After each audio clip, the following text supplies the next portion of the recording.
This is the video on the chapter Anarchy. So, as usual, we'll want to go down to the question, which of the following definitions describes anarchy?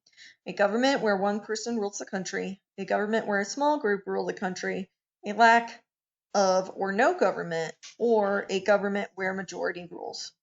So we will go back up and all right, here are the definitions. So, anarchy as the state of having no government.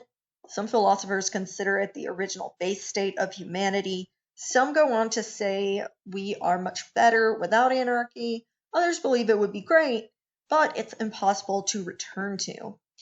Number 2, anarchy is the type of government where there is no government at all. Every person is left to fight for themselves. People must continue to live through farming on their own land, find water, and build a home on their own. No one tells you what to do, and there is no voting.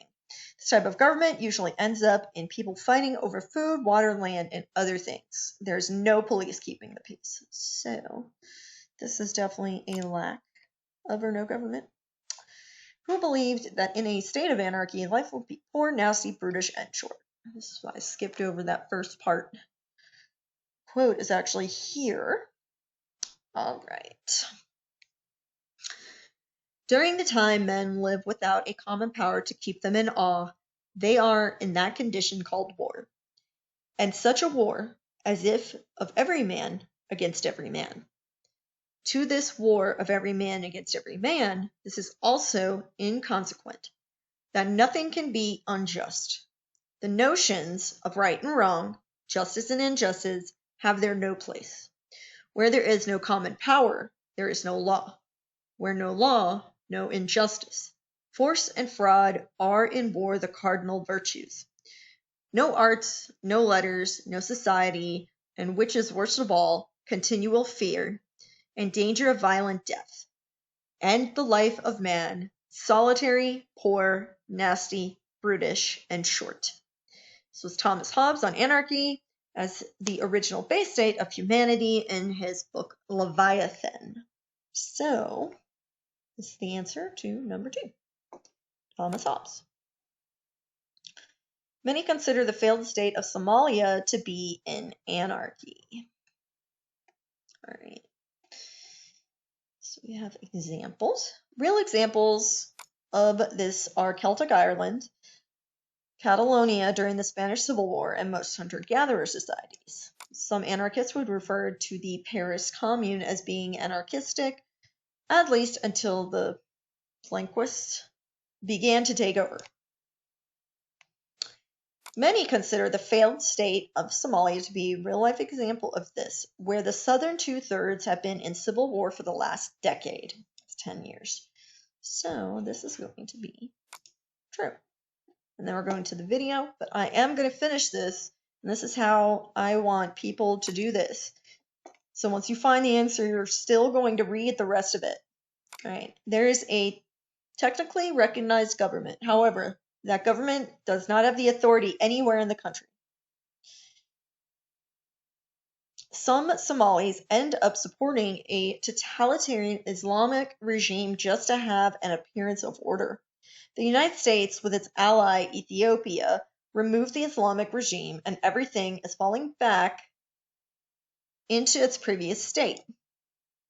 However, most anarchists would not accept this as being anarchy, as there are still rulers and majority hierarchies such as class and ruled by warlords, and many would argue that was brought about by imperialist wars by first world nations. As anarchism is a generally internationalist movement, they would also doubt the idea that since Somalia has more than one ruler within its borders, this somehow makes it anarchist, as the national borders, in their opinions, are artificial and meaningless.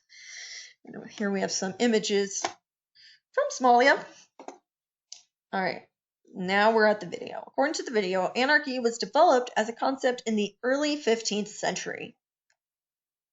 Let's see if that is the case. Anarchy, the heart of the punk movement in the 70s and 80s, a driving force for civil wars and violent revolutions, a concept held in esteem by activists like Leo Tolstoy, Noam Chomsky, and Mahatma Gandhi. So, what is anarchy? Very simply, is a state of being without any government or authority. The original concept of anarchy was born alongside and in response to the concepts of democracy and other political systems.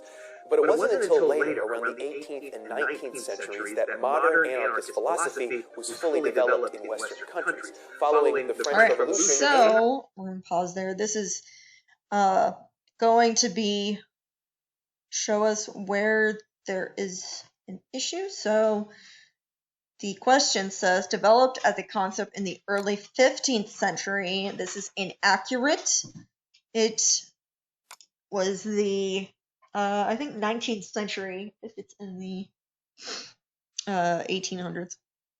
All right. According to the video, which of the following believes that the state creates violence and therefore should be abolished? And the options will be green anarchy, anarcho-pacifism, and anarcho-feminism. Might be anarcho-feminism. Anarchism gained prominence as a political alternative to theocracies or monarchies, and as an attempt to achieve total equality by eliminating authoritarian roles. However, as Noam Chomsky and other academics have admitted, it is somewhat of an unrealistic utopian theory. Many forms of modern anarchy are political ideologies that hold the government responsible for the world's problems. Because there are many forms of state control, there are many different forms of anarchy. For example, anarcho-feminism says that hierarchies of the state lead to patriarchy, which leads to oppression. Green anarchism states that environmental exploitation is a result of capitalist government policy. And despite the violence commonly associated with anarchy, anarcho-pacifism holds that it is the state that creates unnecessary political violence and should therefore be abolished. In fact, all right, so our final answer is going to be anarcho-pacifism.